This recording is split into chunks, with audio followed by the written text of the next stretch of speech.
Hello, everyone. Can everybody hear me?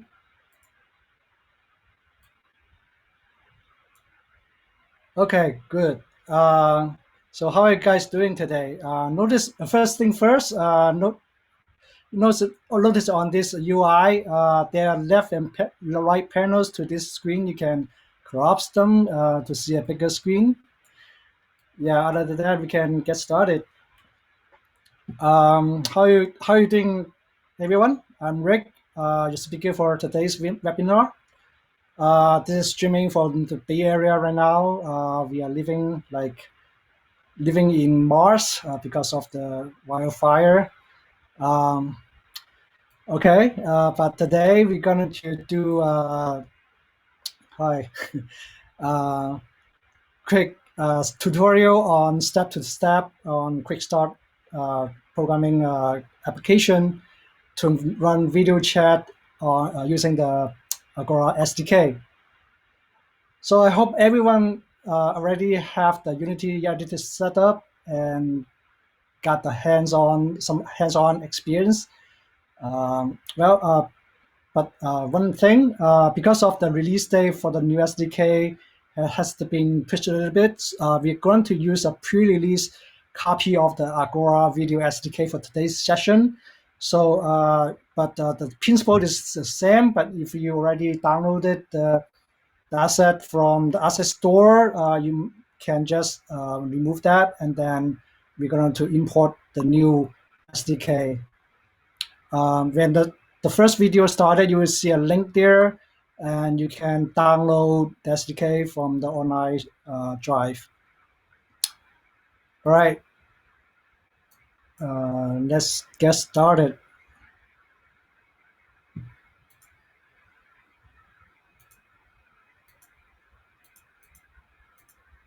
All right.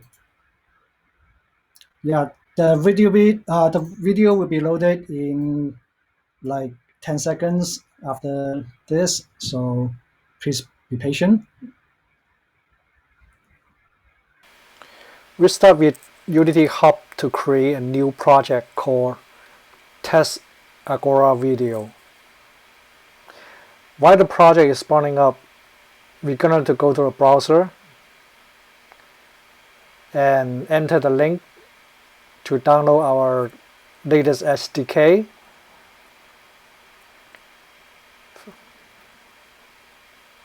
Okay, and then in a few seconds the editor will be ready. Here's our new project, and I can see the download finished. Let's go to Assets, Import Package, and select the package you just downloaded. Open it. After the decompression, import the pop-up assets.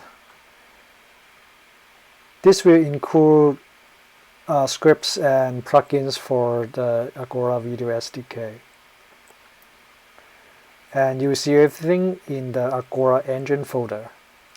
Be sure you read the README file if you are compiling and building onto a device and run it. Okay, let's start with creating some UIs. Let's first create a raw image. Change it to 2D view. And let's drag it to the left center of the screen. Change the width to 180, height 320. This is proportional to 360p. Change the name to my view. Duplicate that and create another raw image, call it remote view. Drag it to the right. And next we create a button.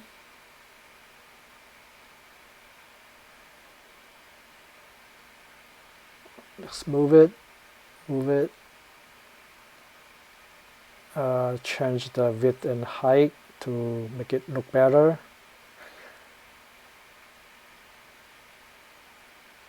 Okay, and move it to the bottom right and name this as join button. Change the text to join and then anchor that. We will duplicate this and call it a leave button. Also change the text to leave.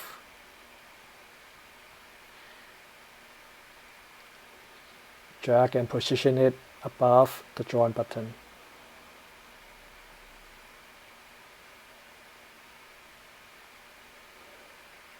Also, don't forget to make the scale of the screen to the canvas. Next, we're going to create a script. Call it Test Agora. Double click. It will open up Visual Studio.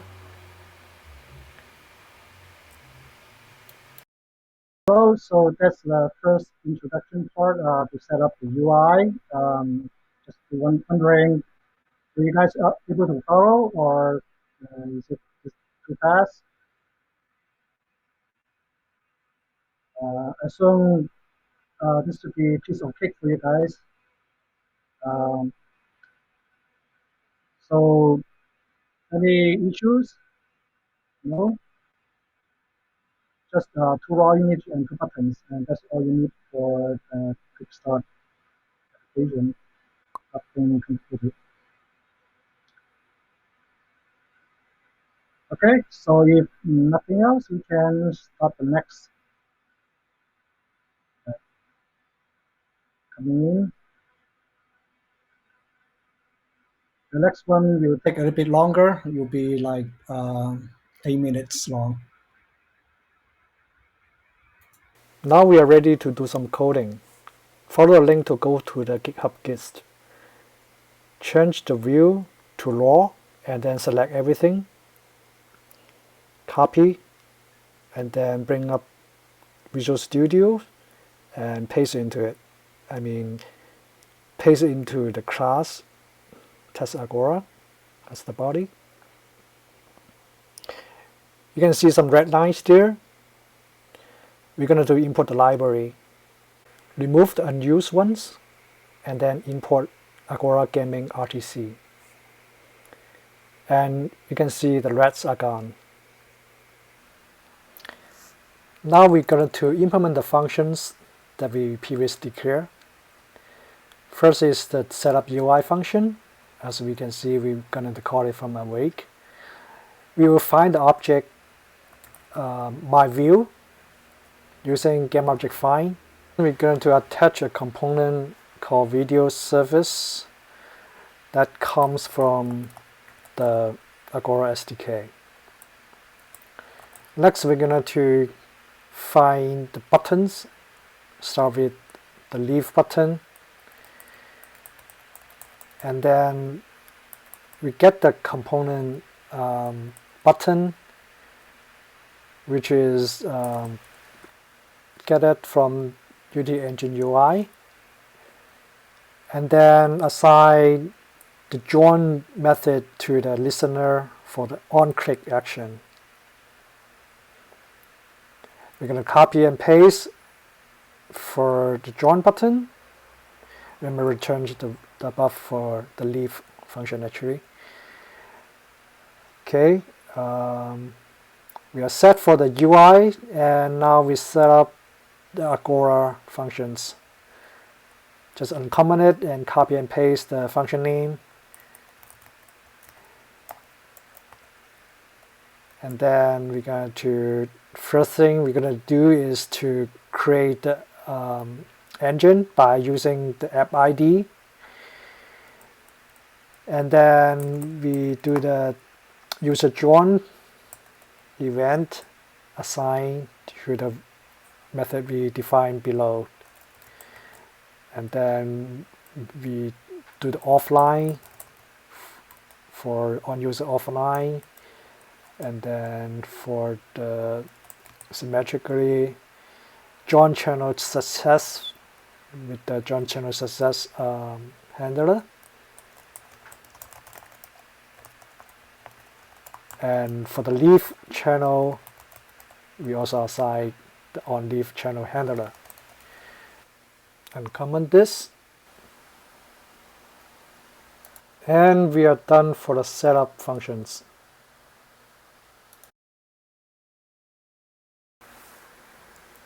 So here now we're going to implement the join and leave method. Before we join the channel, we need to enable a few things. So first we enable video for anything that is video related. And then we enable video observer, which allows rendering for you to see. And then we set enable the video surface so that you can render the local image on the my view. And then we call the join channel with the channel name you provided. Nothing for the description, and we use 0 as user ID. For the leaf, we're going to do the opposite. Call the leaf function and then disable video. Also disable video observer. The order of these two doesn't matter.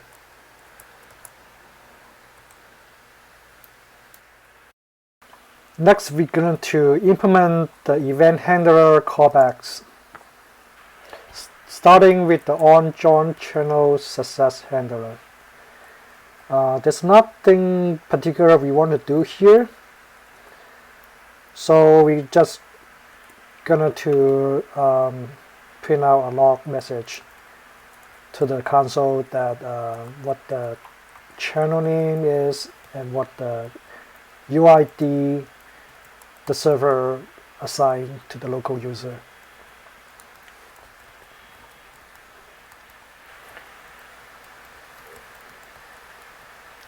Next, we're going to do some cleanup when the user leaves the channel.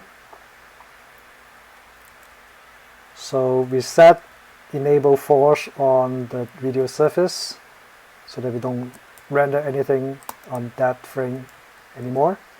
And then we also check the remote user's view also. If it's showing anything, we also want to set it to false. And then we look at the event handler callbacks for the remote users. On user join, so this is when the remote user comes in, and then we do a lazy attachment of the video service item on the remote view object. So remote view equal to getObject find, the name, remote view, and then attach add component, video surface,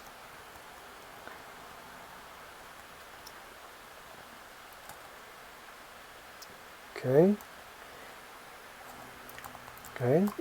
Use the UID to set the user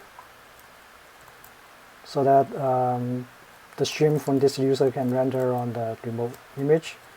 And then we set enable it true. And then we call the method to specify the surface type. This is optional. And then we tell desired frame rate of 30. Next, on user offline, we just want to set enable false so that it's no longer rendering on the frame.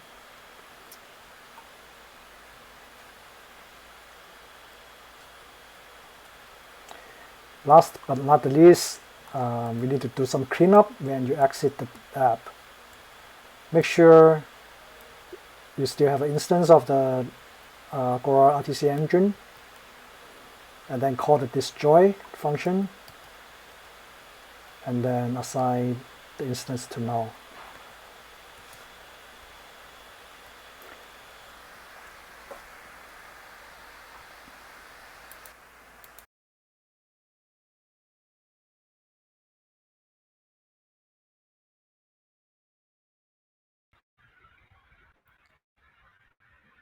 So how's everyone doing? Let me explain the code a little bit here. In this step, attach the video service by code instead of assigning in the scene. There's a reason for doing this over assigning through inspector.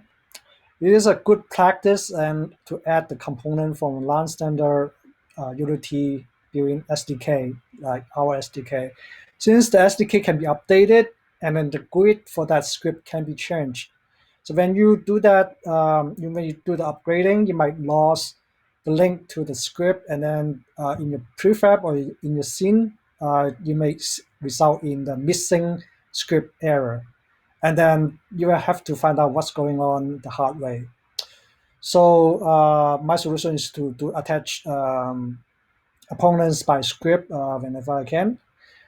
Also, a comment about on application quit. If you on a Mac, this is very essential to clean up calling the destroy function. If the camera is not properly released, you may get a black view next time you run the application, and then you might have to use the photo booth to reset that. I'm not a Windows person, so if that same issue happens on Windows, maybe someone can share the experience how to reset the camera. But in good practice, you should always destroy the instance when you finishing the application.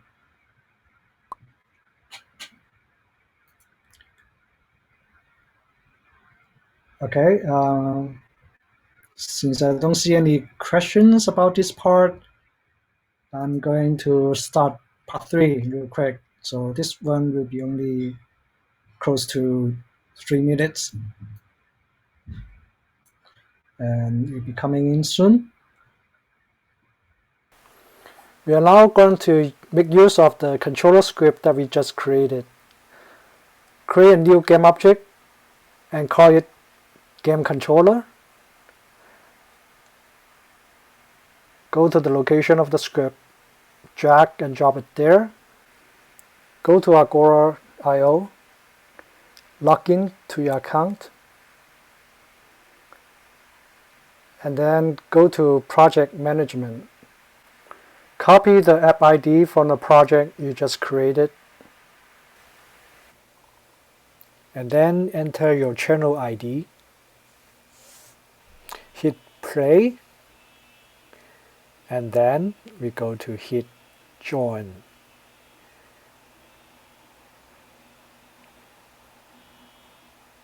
And you see yourself on the local view. By default, it is upside down. So how do we fix that? So we're going to rotate my view 180 degree on the Z-axis, and then we flip the remote view upside down. For the remote user, I want to see the normal physical left to right perspective view. Join the channel. Look at myself. For the local view, it's more natural to look at myself in a mirror view perspective. We'll use the web app as our second user to our test application. So head to Chrome and then paste this URL to the address bar, and you access this one-to-one web client. Copy your app ID and paste it there. Also copy your channel name and paste it there. And the order of the playing is important, so it will start from the Unity editor, join the channel first, and then you go back to the web browser, join the channel after that. Okay, test left hand, right hand, go back to the web browser, and you can leave the channel. You can see it's gone on the editor, and then you leave there also. Cool. So what is transcoding? Transcoding is a process of decoding audio and video data and then re-encoding them into the target conversion output or format. How does it work for Agora service? The software-defined real-time network at Agora controls and routes the stream between the end clients. And then the transcoding process will involve combining the video stream and re-encoding them for Rtmp push to the CDN. And then various kinds of audience can watch the produced content from the CDN via supported protocols.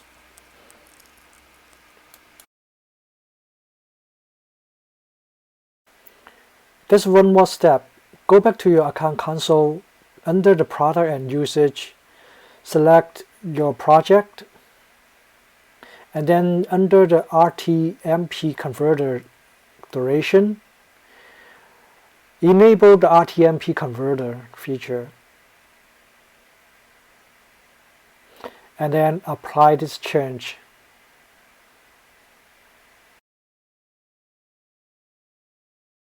It will take about 5 minutes to be effective.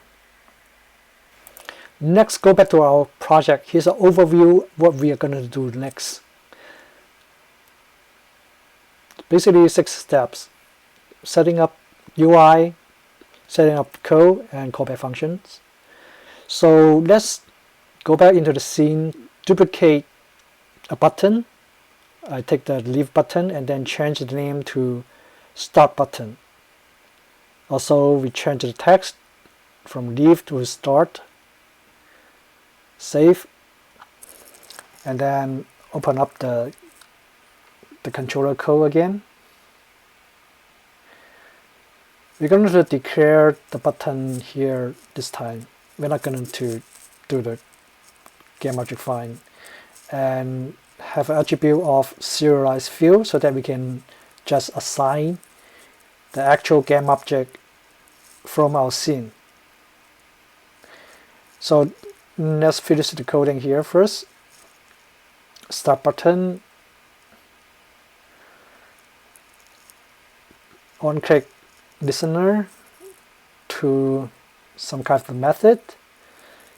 Here we're going to call it handle start button. Okay, we fill that in later and just put that method into the listener field. Compile successful, and then we can click on the game object and see that field there, and then we just drag the start button to drop it there. Okay, let's define the function. So what happens there? So this will be a toggling button switching between start and stop. So we need a boolean to control the state. So if this is streaming right now, what we want to do when we press the button is stopping the streaming. We're going to change the text on the start button. So we just grab the component from the children, just to find it, find the text object, and then change the text to start, because we press stop, right? The next state is start. Else, we'll do the opposite. Just copy and paste,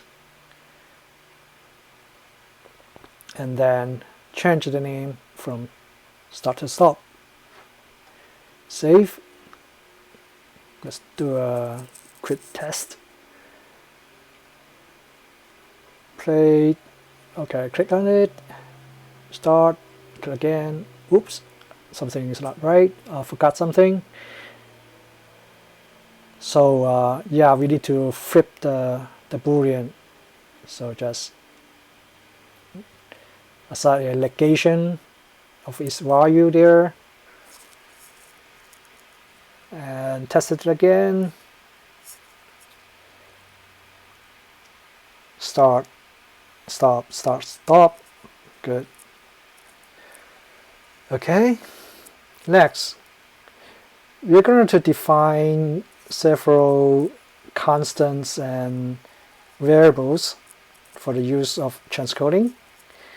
So we're going to define the width and the height for our encoders. Remember in the previous section we already created the view, my view, and the remote view, which size is 360 by 640. So we just assign a constant here. And then copy and paste the URLs from the description to this webinar. And you're going to fill in your stream key here. I'm not going to share mine. Okay. And then we will declare two properties, my UID and the remote user's UID.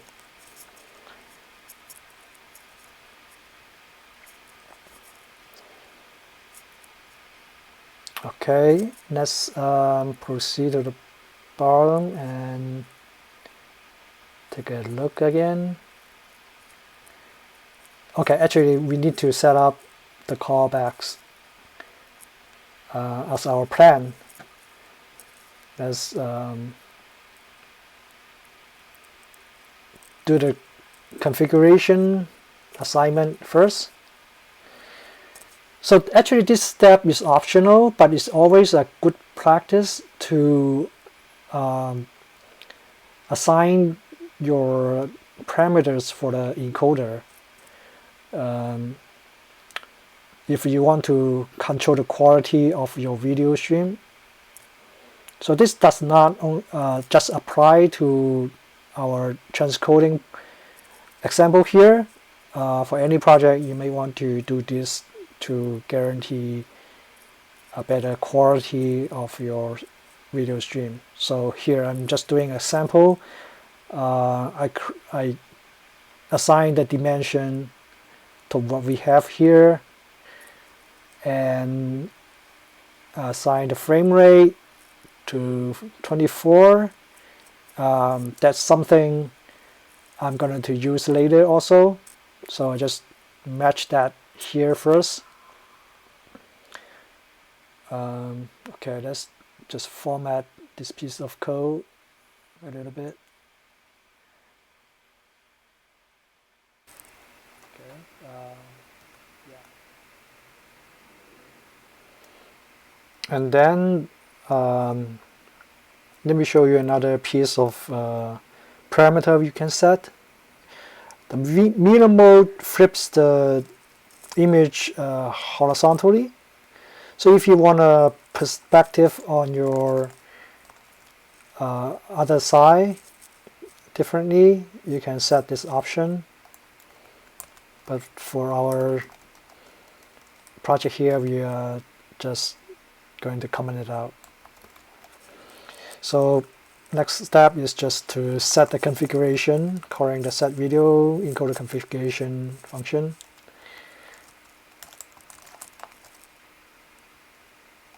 And then we're going to hook up a callback for on stream publish event.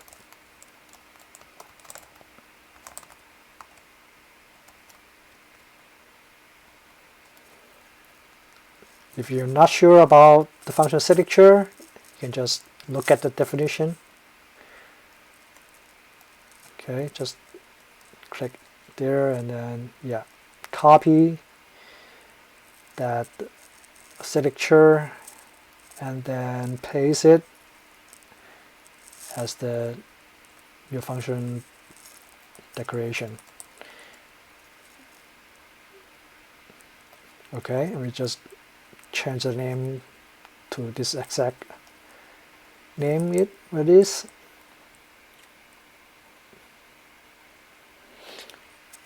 Okay, and then we're going to define what the function does.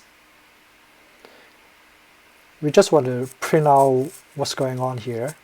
So as the result, I would like to put the function name as its label, and yeah, probably shorten it a little bit, and then URL, and then I'm going to print the error. Yeah, the function name as the label, and then the error code. So it's not much useful if you just see an integer being returned as an error, and then you have to look up the documentation for that, and then you don't know what that is in the code itself. So, but we have a function here. We can just get a string description of what the error code means. So get error description, the error code, and print it. Okay. Go back to the editor. It's compiling. Yeah, just usual warnings. Good.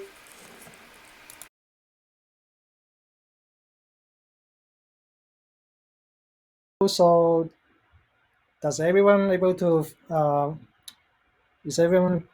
follow this? It's kind of long, but then you should have fun if you like programming. So let's see, any question? Any question for now? But okay. Just wait for a minute in case you have any questions.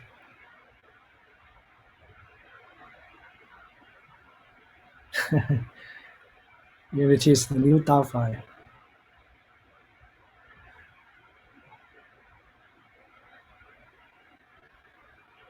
All right, since you don't have any problem to follow this, the next part would be the real meat, sending transcoding stream.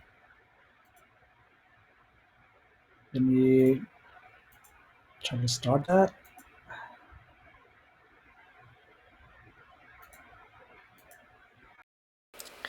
Next, we're going to define the actual transcoding function.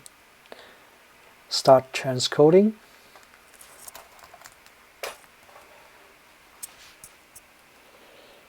And then we pair it up with the stop transcoding.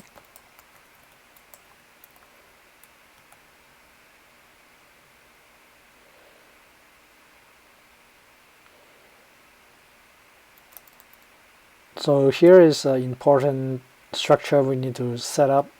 It's called a live transcoding. We instantiate it and take a look at what that is. So basically this is a struct with different fields in it that we're going to fill out. And then to fill that out, we need to set it up as the transcoding user. Also, take a look. This is also a struct, and we will need to fill these attributes up also. Okay, so let's define that user. The UID is remote UID.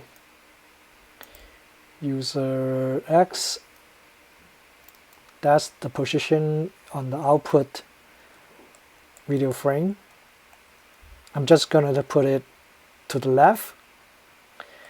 So I assign 0, 0 there. Width, we all know a constant there, assign that width. Height, assign that constant also.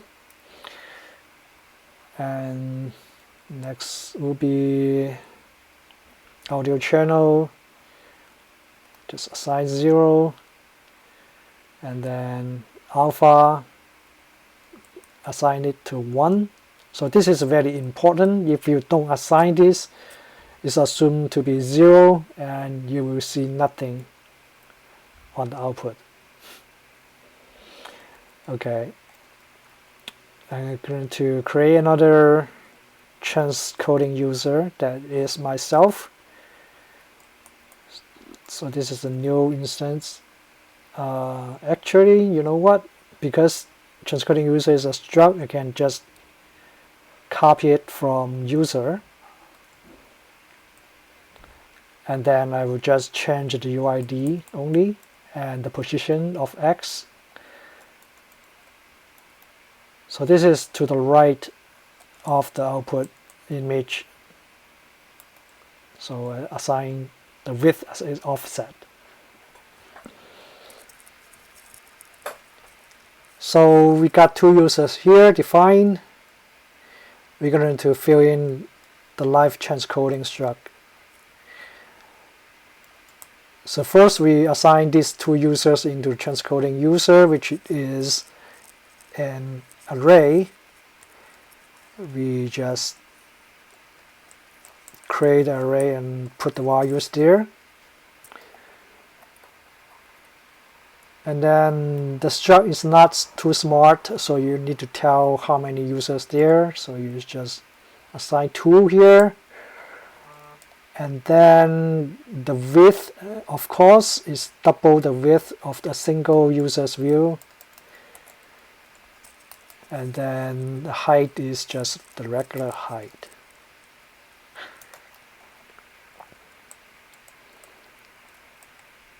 And we are going to assign a bit rate of 400. What else? Okay, the profile of high profile. Make sure you want the best for the broadcast. And then what else? The GOP, just assign a value of 30. And then frame rate 24. Remember we assigned 24 before, so here is the actual outputting frame rate. Not really care about latency here. And then audio type is, yes, 44 kilohertz. And then let's see, the bit rate is 48, and the audio channel I just put it as mono. And then codec profile is one of these, just LCACC. Next we're going to assign that struct live into the set live transcoding call. So basically that's the setup. Now we are going to add the publish stream URL. So this is your CDN's URL. So I will just use a label URL, YouTube URL, transcoding enable, truth, and then enter. So we want to check what the return value is. So I just issue a assert statement. If the return code is not 0, we're going to put an error. And what the URL is. Okay, we just repeat that for the other two CDNs. This one replace as Facebook URL, copy, paste again, replace that to Twitch URL, replace this one also. Okay, so we'll do the opposite for stopping the transcoding. So basically just call the remove publish stream URL. So whatever you put up there, you call it here also. Stop them all. Okay, let's check if there's any error. It looks good, but since this is not enabled, we forgot to put it to the handle start button. We just need to call it there. Stopping and starting.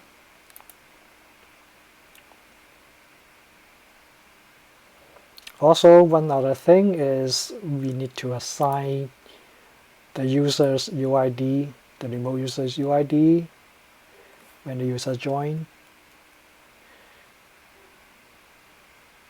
When it take off, we just reset it to 0.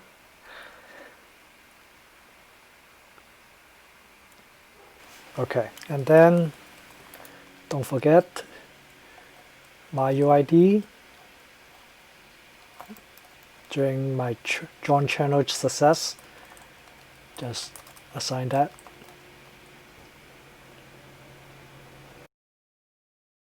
Such a long video again. Everybody able to follow this? And this part is just containing two functions, starting the transcoding, stopping it.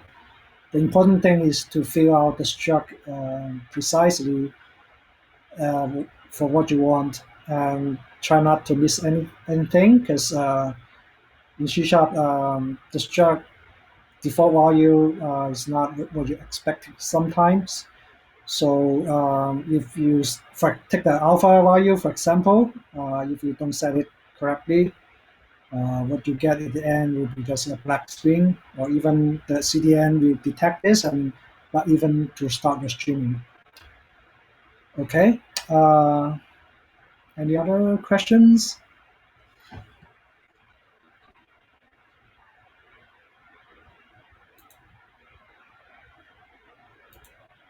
All right, then let's go on to the testing.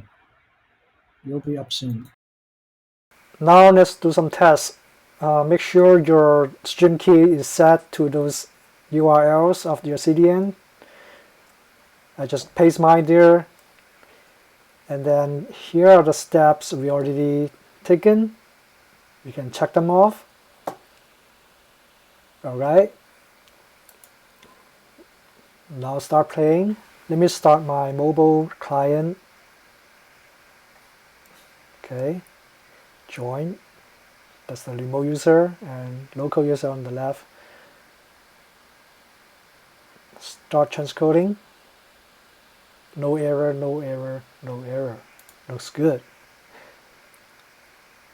All right, let me bring that over. All right, I see myself there. And Facebook Live and Twitch. Remember the remote users on the left. That's how we set it up. Wait, I see on YouTube again. Yeah, there's some latency because this is a CDN. Perfect. So that's transcoding. Okay, so that's all the tutorial video we have. So sorry we didn't allocate enough time for you to build a mobile app to test this. So you have multiple desktop machine like a Mac and other PC. You may distribute this to another machine to run, or you can try to use the web app still, but then I can't guarantee that will run without any issue. Uh, so the transcoding should work on also work on a single user as well. You can just run it as it is as well as yourself, and then go verify on the CDN website. Um, and then the actual use case for transcoding will be vary from different things, but the most seen use case is doing like co-host battling and like co-host interviewing, things like that. Uh, I will stick around for a few more minutes in case you have any questions.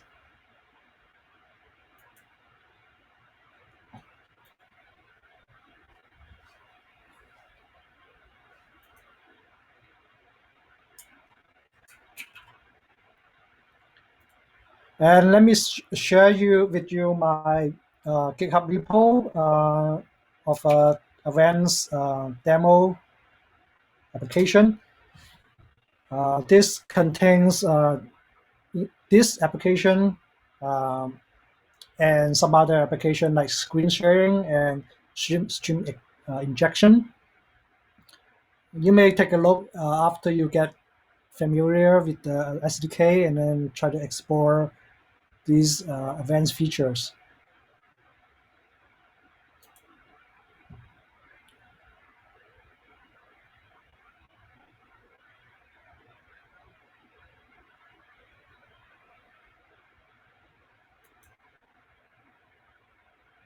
Okay, so I see you guys are so quiet. Don't see any questions. So uh, good luck on your RTE adventure.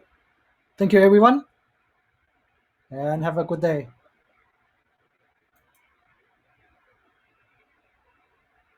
Oh, someone just spoke.